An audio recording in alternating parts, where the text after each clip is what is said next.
kita lakukan di setiap minggunya.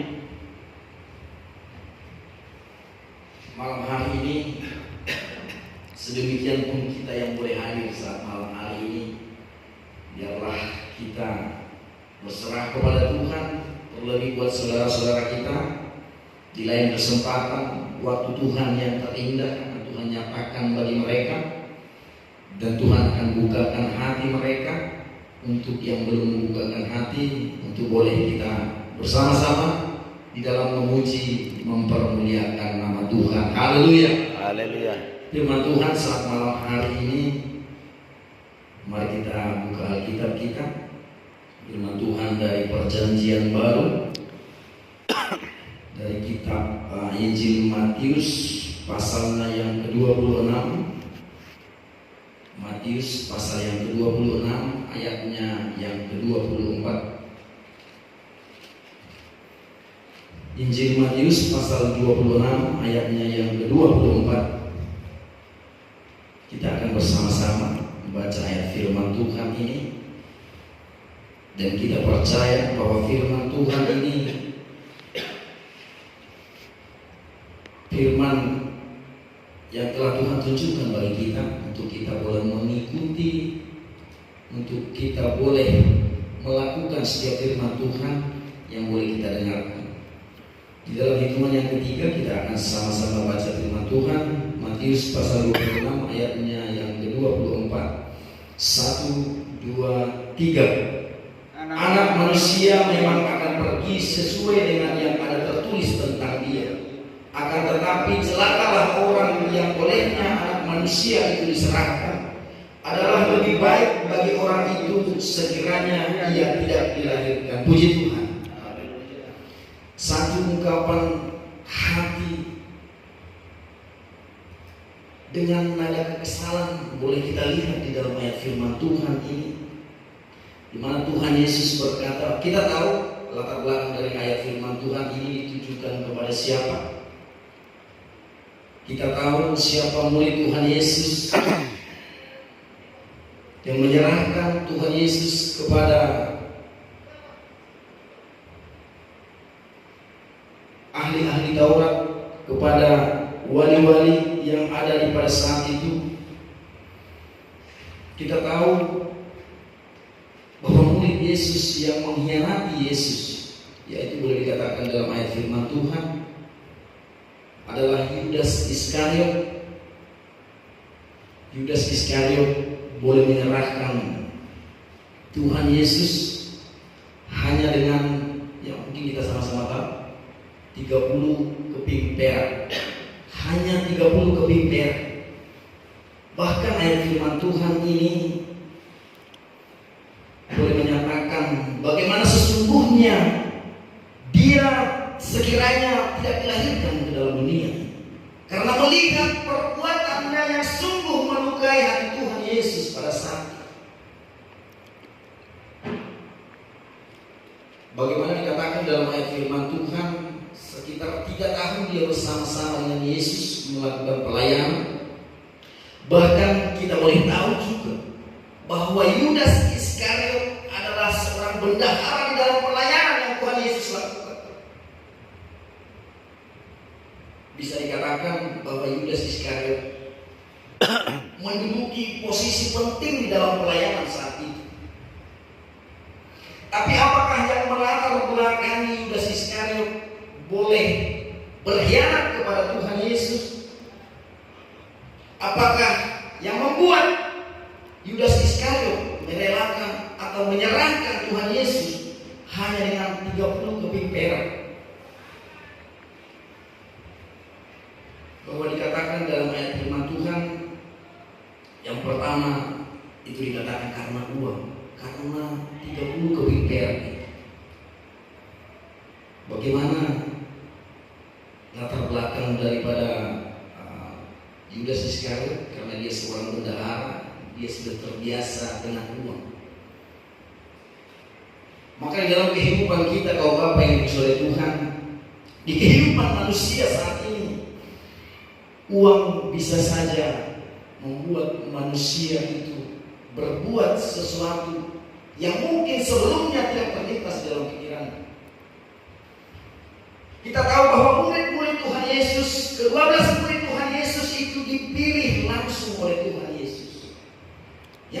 pertanyaan bagi kita saat ini, mengapa orang-orang pilihan Tuhan Yesus mampu sanggup melakukan yang sebegitu kepada Tuhan Yesus? Ya, kita melihat dalam ayat firman Tuhan Yohanes pasal yang ke-12 ayatnya yang ke-6. Yohanes pasal yang ke-12 ayatnya ke-6.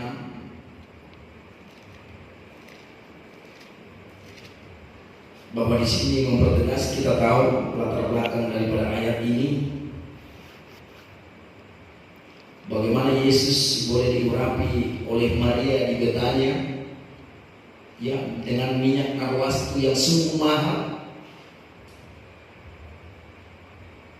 Tetapi dalam ayatnya yang ke-6,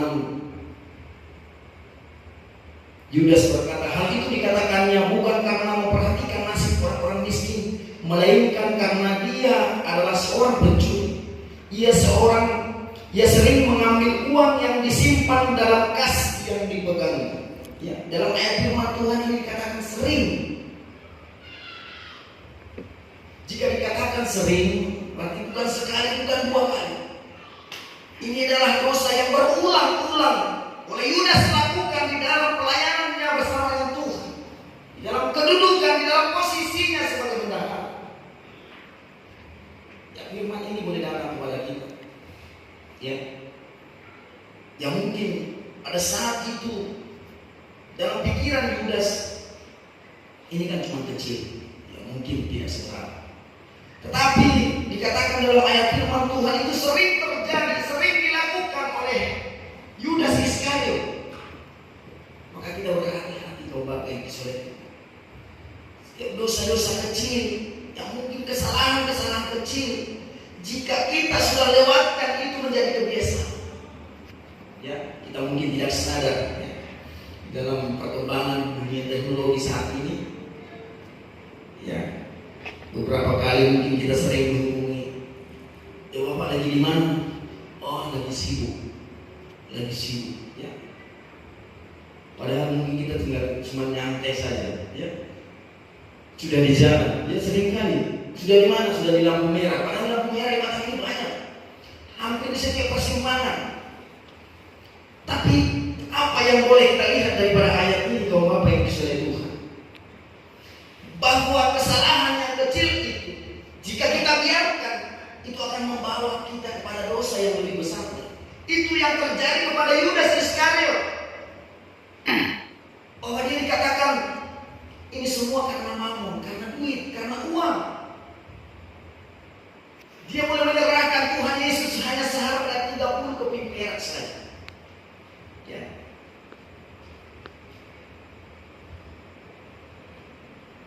Dan menjadi alasan yang kedua,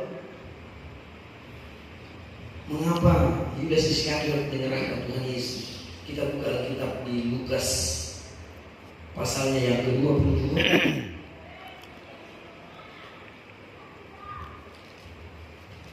Lukas yang ke-22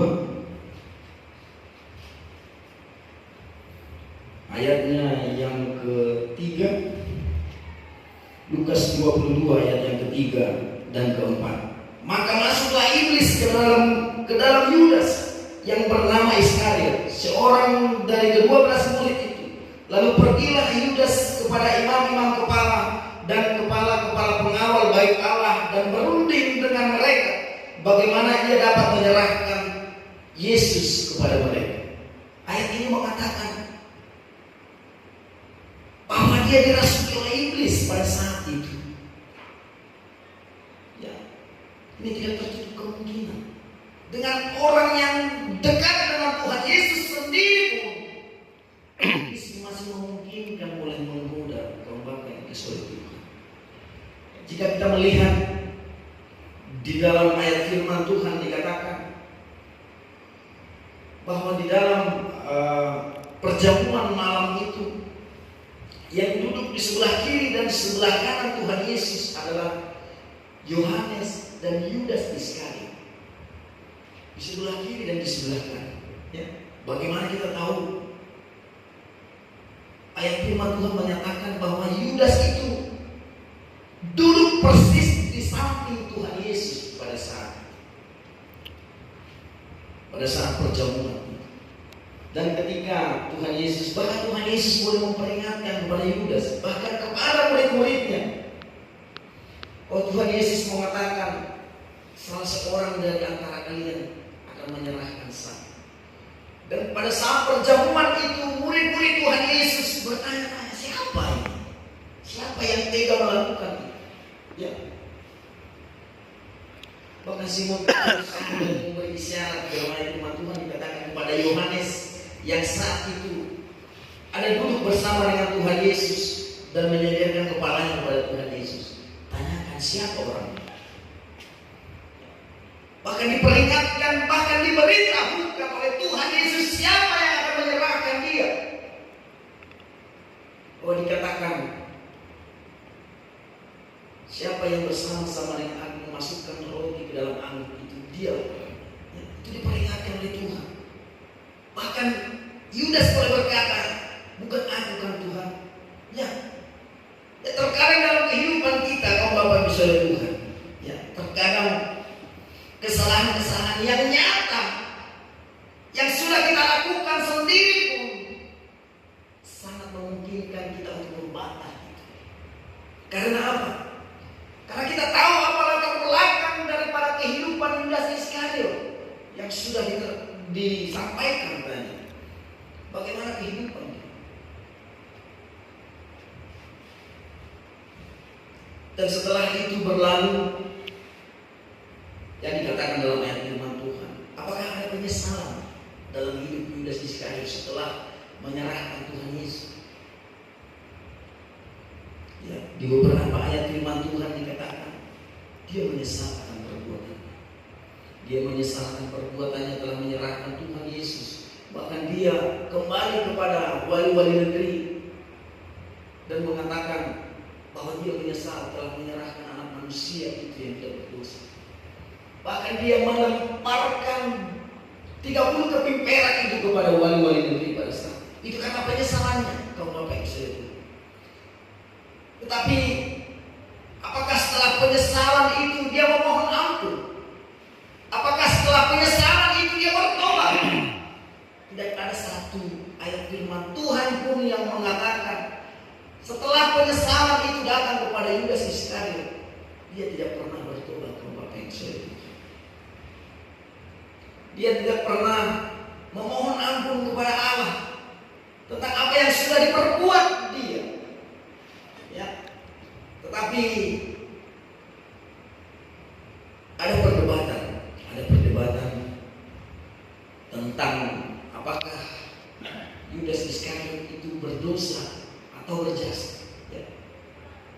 Bahwa dikatakan dalam ayat firman Tuhan juga bahwa karya penebusan itu adalah dengan matinya Tuhan Yesus dan disalibkan. Itulah karya penebusan kepada dosa-dosa manusia. Dan boleh kita bertanya, apakah dengan demikian maka Yudas Iskariot berjasa buat penebusan umat-umat manusia, berjasa buat penebusan dosa manusia? Tapi ayat firman Tuhan yang pertama tadi sudah kita baca, ya, bahwa dikatakan celakalah oleh karena dia anak manusia itu diserahkan. Bukan karena melalui itu, tetapi Tuhan banyak cara untuk menggenapi firman-Nya. Ya benar, firman Tuhan mengatakan bahwa anak manusia itu harus disalibkan. Benar. Tetapi apakah dengan itu maka Yudas Iskariot dianggap berjasa? Tidak, Bapak Ibu. Bahkan dengan tegas ayat firman Tuhan mengatakan sebaiknya dia juga tidak dilahirkan ke dunia oleh karena perbuatannya yang keji. Ya. Kalau mungkin kita tarik ke dalam kehidupan saat ini, ya, orang-orang yang duduk bersama-sama dengan kita melakukan pengkhianatan seperti itu akan membekas dengan luka yang paling dalam. Ya. Beda dengan orang-orang yang mungkin tidak kita kenal melakukan itu kepada kita. Demikian yang dirasakan oleh Tuhan Yesus atas pengkhianatan yang dilakukan oleh Yudas Iskariot. Tapi ayat firman Tuhan mengatakan bahwa Yudas Iskariot menyesal, tetapi dia tidak pernah bertobat atas perbuatan. Kaum Bapak yang oleh Tuhan, terkadang di setiap pelanggaran kita, di setiap dosa yang sudah kita perbuat, setiap penyesalan kita, mari kita datang kepada Tuhan dan memohon ampun, agar tidak terjadi seperti yang dilakukan oleh Yudas Iskariot tadi. Itu berulang, sering. Maka itu akan membawa kita kepada kehidupan yang senantiasa boleh hidup benar di hadapan Tuhan. Dan ayat firman Tuhan ini boleh menjadi rema bagi kita, bahwa perlu kita mewaspadai, perlu kita mewaspadai, bahwa kita boleh mendengar, bahkan bagi hamba-hamba Tuhan sekalipun, kita banyak mendengar ada perpecahan di gereja sana sini. Dia kurang lebih sama seperti apa yang Yudas lakukan kepada Tuhan Yesus. Dulu bersama-sama dalam pelayanan, tetapi itu tidak tertutup kemungkinan. Bahkan di dunia saat ini,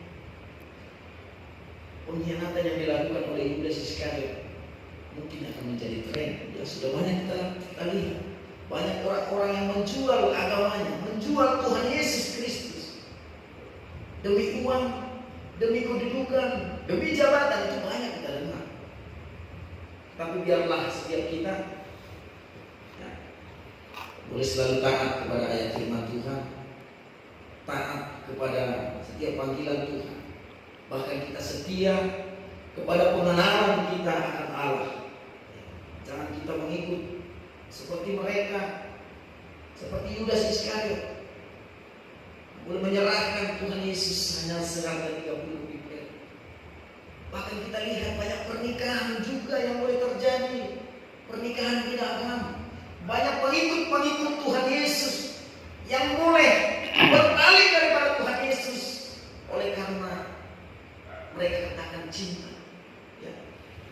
Tapi dengan apapun alasannya, tapi dengan apapun latar belakang yang boleh terjadi, kiranya kita tidak pernah akan mengkhianati Tuhan Yesus. Haleluya. Haleluya. Kita akan senantiasa boleh mengingat bagaimana apa yang sudah Tuhan Yesus lakukan dalam segenap kehidupan.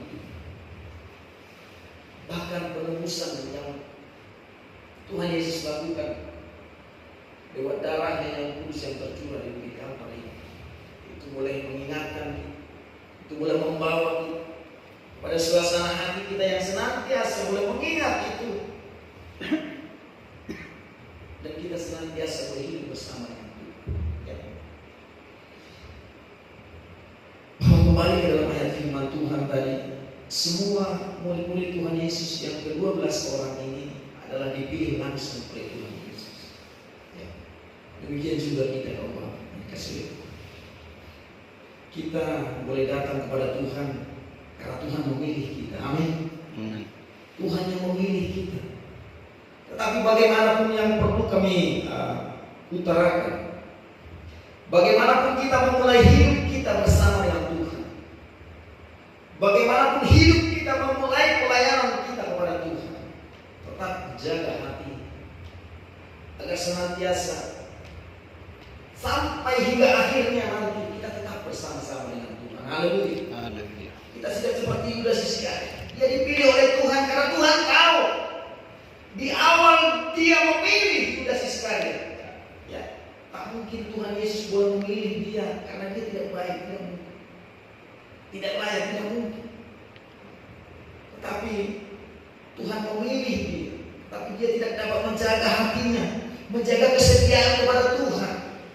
Dia tidak setia kepada Tuhan Yesus sampai akhir perjalanan hidupnya. Bahwa dikatakan dalam ayat firman Tuhan, Yudas Iskariot menerima ganjaran dengan apa yang diperbuatnya kepada Tuhan Yesus. Ya.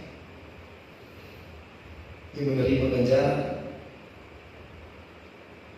Bahwa dikatakan dalam ayat firman Tuhan, dia mati gantung diri dan dia terjatuh, bahkan isi perutnya boleh keluar saat dia terjatuh.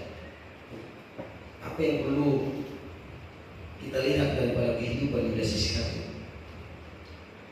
Sekali lagi kami nyatakan, marilah kita jaga hati kita. Kita jaga setiap sikap dan perbuatan kita. Kita jaga perbuatan-perbuatan kita yang kecil, yang tidak berkenan kepada Tuhan, jangan kita pelihara. Marilah kita datang kepada Tuhan, memohon ampun, bahkan bertobat buat setiap pelanggaran yang boleh kita lakukan di dalam kehidupan. Agar kita senantiasa berjalan dengan Tuhan, mengawali kehidupan kita bersama dengan Tuhan. Bahkan kita tetap setia sampai akhir daripada perjalanan hidup kita. Kita tetap di dalam Tuhan. Terpujilah Tuhan, termulia Tuhan saat malam hari ini kekal untuk selama-lamanya. Haleluya. Haleluya.